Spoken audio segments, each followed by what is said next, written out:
Sir, ఇప్పుడు ఏపీలో రాబోయే ముఖ్యమంత్రి ఎవరు? ఇక్కడ టీడీపీ, జనసేన,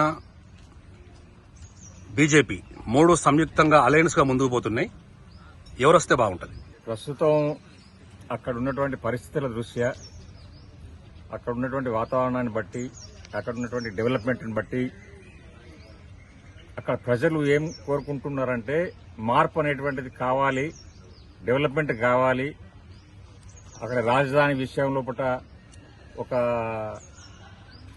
నిర్ణయానికి రాలేకపోయినరు. డెవలప్మెంట్ కావాలంటే ఈ కూటమి ఏదైతే ఉన్నదో ఆ కూటమి వస్తే బాగుంటుందని అక్కడ ప్రజలు కోరుకుంటా ఉన్నారు. ఇక్కడ బీజేపీ, జనసేన, మన టీడీపీ అలయన్స్ గా పోయినప్పటికి కూడా సింహం సింగిల్ గా వస్తుంది, సిద్ధం అంటూ వాళ్లకు సవాల్ ఇస్తున్నాడు వైఎస్ జగన్మోహన్ రెడ్డి. దీన్ని ఎలా చూడొచ్చు? ఇవన్నీ ఎలక్షన్స్ లోపల ఇవన్నీ మామూలే. విమర్శలు, ప్రతి విమర్శలు మామూలే. అక్కడ ప్రజల నాడి పట్టే ఎలక్షన్స్ మాత్రం ఉంటాయి. ప్రజలు, నేను అనుకునేది ఏంటి అంటే అక్కడ ప్రజలు మాత్రం తీర్పు మన ఈ కూటమికే మొగ్గు ఉంటదేమో అని చెప్పేసి నాకు అనిపిస్తా ఉన్నది.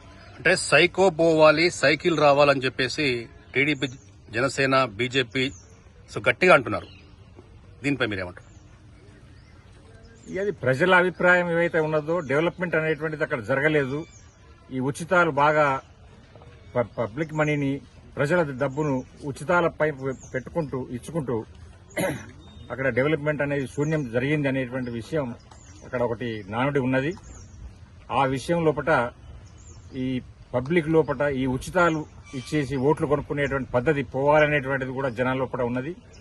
డెవలప్మెంట్ కావాలి మాకు అనేటువంటి దాంతోనే అక్కడ ప్రజలు కోరుకుంటా ఉన్నారు.